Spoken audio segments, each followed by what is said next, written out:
Hey everyone, welcome to our first video in our Christianity 101 series where we're going to ask the question, is there any really good evidence for God's existence? Right here on Apologetics Underground.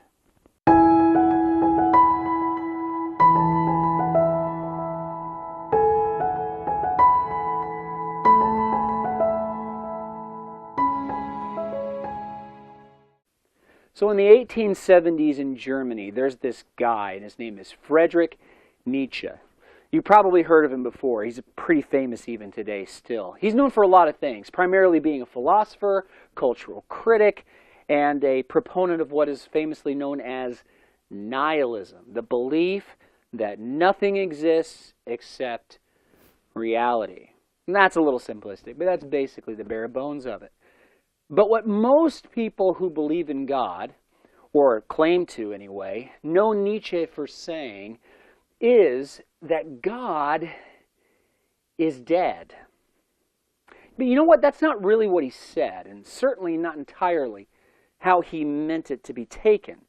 You see, most people think that Nietzsche says God is dead with gusto and a lot of joy and happiness, like it's a celebration. Woohoo! God is dead, but that's not really how he meant it. You see, God being dead to Nietzsche meant, well, a lot of bad things, actually. He looked at his European culture around him and saw that most of their morality came from the belief in God. And he realized, as a nihilist, that if there is no God and we remove God from our culture, a lot of that morality is going to go with it. Now, you would think this would cause him maybe to double down on the existence of God, but that's not the route he took. Instead, he decided to try and find another basis for morality. It doesn't sound like Nietzsche was a guy that was kind of on our side as Christians. But you know what a lot of Christians don't say? Kind of a secret, really. Nietzsche was a pretty smart guy. And I mean, man, what a great writer, and worth reading in a lot of ways. Because I think we need to understand exactly where this idea of Nietzsche saying God is dead really comes from. And really what it comes from is his very famous parable of the madman. In Nietzsche's parable of the madman, he imagines this crazy guy with a lantern wandering the streets, looking at all the people who are standing around, going about their own business, and he's asking a very important question. He writes, "The madman jumped into their midst and pierced them with his eyes. 'Whither is God?' he cried. 'I will tell you. We have killed him, you and I. All of us are his murderers. But how did we do this? How could we drink up the sea? Who gave us the sponge to wipe away the entire horizon? What were we doing when we unchained this earth from its sun? Whither is it moving now? Whither are we moving? Away from all suns? Are we not plunging continually, backward, sideward, forward, in all directions? Is there still any up or down? Are we not straying as through an infinite nothing? Do we not feel the breath of empty space? Has it not become colder? Is not night continually closing in on us? Do we not need to light lanterns in the morning? Do we hear nothing as yet of the noise of the gravediggers who are burying God? Do we smell nothing as yet of the divine decomposition? Gods too decompose. God is dead. God remains dead. And we have killed him. How shall we comfort ourselves, the murderers of all murderers? What was holiest and mightiest of us all, that the world has yet owned, has bled to death under our knives. Who will wipe this blood off of us? What water is there for us to clean ourselves? What festivals of atonement, what sacred games shall we have to invent? Is not the greatness of this deed too great for us? Must we ourselves not become gods to simply appear worthy of it? There has never been a greater deed, and whoever is born after us, for the sake of this deed, he will belong to a higher history than all history hitherto." I told you the guy can write. But did you get what he was trying to say in that story? Here's this madman, and he's asking, where is God? Where is God? And when no one can answer the question, he gives them the answer. God is dead.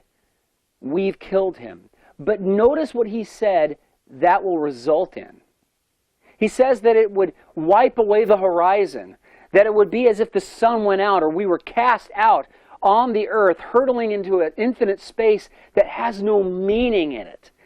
You see, again, Nietzsche understood that if you take God out of the culture, the things associated with God will go with it. And for him, he knew that meant morality. He knew that meant some sort of ethical code that we had built all on the idea of God is watching. But you have to remember that Nietzsche thought that it's a good thing God is gone in a way, because now we have to replace him.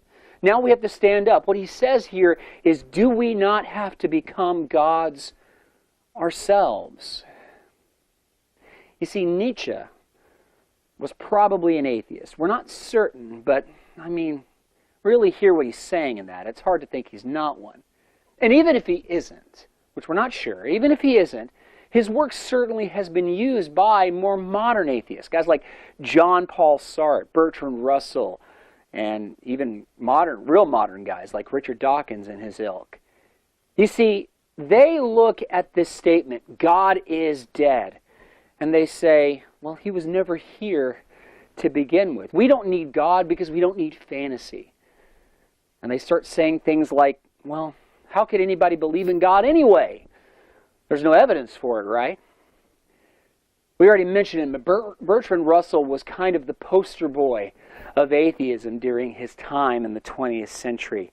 And he was asked once by an interviewer that if he were to die and meet God, what would be the first thing that he asked of him?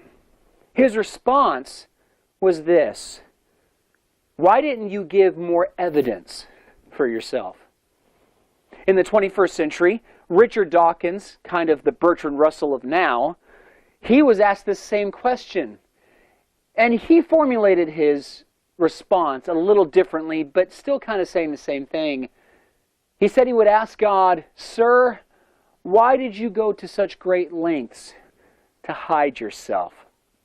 You see, to listen to these guys, it would seem to be that there is no evidence to believe in God. There's no good reason to believe in God.